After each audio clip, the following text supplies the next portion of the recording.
Hyperion, Book 3 by John Keats. Thus in altemate uproar and sad peace, amazed were those Titans utterly. O leave them, Muse. O leave them to their woes, for thou art weak to sing such tumults dire. A solitary sorrow best befits thy lips, and antheming a lonely grief. Leave them, O Muse, for thou anon wilt find many a fallen old divinity wandering in vain about bewildered shores. Meantime touch piously the Delphic harp, and not a wind of heaven but will breathe in aid soft warble from the Dorian flute, for lo! 'Tis for the father of all verse. Flush everything that hath a vermeil hue, let the rose glow intense and warm the air, and let the clouds of even and of morn float in voluptuous fleeces o'er the hills. Let the red wine within the goblet boil, cold as a bubbling well. Let faint-lipp'd shells, on sands, or in great deeps, vermilion turn through all their labyrinths, and let the maid blush keenly, as with some warm kiss surprised.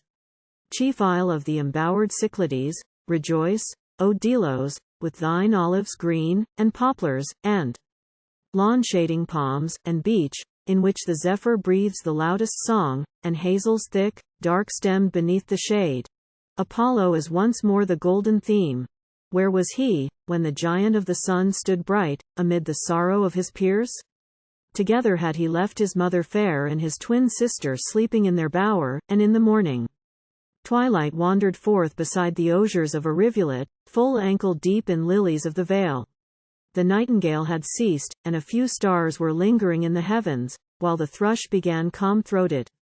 Throughout all the isle there was no covert, no retired cave, unhaunted by the murmurous noise of waves, though scarcely heard in many a green recess. He listened, and he wept, and his bright tears went trickling down the golden bow he held.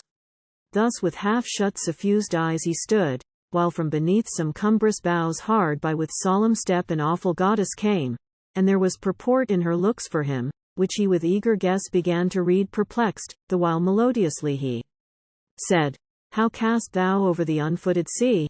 Or hath that antique mien and robed form moved in these vales invisible till now? Sure I have heard those vestments sweeping o'er the fallen leaves, when I have sat alone in cool mid-forest. Surely I have traced the rustle of those ample skirts about these grassy solitudes, and seen the flowers lift up their heads, is still the whisper past. Goddess, I have beheld those eyes before, and their eternal calm, and all that face, or I have dreamed. Yes, said the supreme shape, thou hast dreamed of me, and awaking up didst find a lyre all golden by thy side, whose strings touched by thy fingers, all the vast unwearied ear of the whole universe listened in pain and pleasure at the birth of such new tuneful wonder. Is it not strange that thou shouldst weep, so gifted? Tell me, youth, what sorrow thou canst feel, for I am sad when thou dost shed a tear. Explain thy griefs to one who in this lonely isle hath been the watcher of thy sleep and hours of life, from the young day, when first thy infant hand plucked witless the weak flowers, till thine arm could bend that bow heroic to all times. Show thy heart's secret to an ancient power who hath forsaken old and sacred thrones for prophecies of thee, and for the sake of loveliness new-born. Apollo then, with sudden scrutiny and gloomless eyes, thus answered, while his white melodious throat throbbed with the syllables. Mnemosyne, thy name is on my tongue, I know not how. Why should I tell thee what thou so well seest? Why should I strive to show what from thy lips would come no mystery? For me, dark, and painful vile oblivion seals my eyes. I strive to search wherefore I am so sad, until a melancholy numbs my limbs, and then upon the grass I sit, and moan, like one who once had wings. Oh, why should I feel cursed and thwarted, when the leageless air yields to my step aspirant? Why should I spurn the green turf as hateful to my feet? Goddess benign, point forth some unknown thing. Are there not other regions than this isle? What are the stars?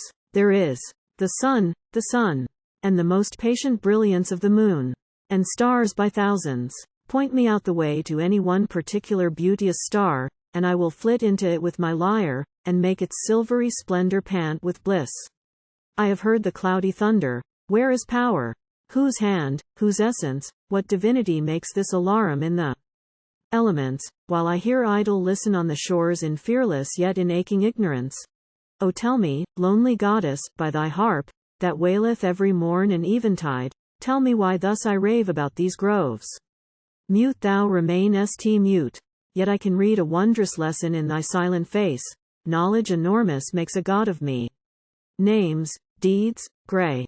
Legends, dire events, rebellions, majesties, sovereign voices, agonies, creations and destroyings, all at once pour into the wide hollows of my brain, and deify me, as if some blithe wine or bright elixir peerless I had drunk, and so become immortal.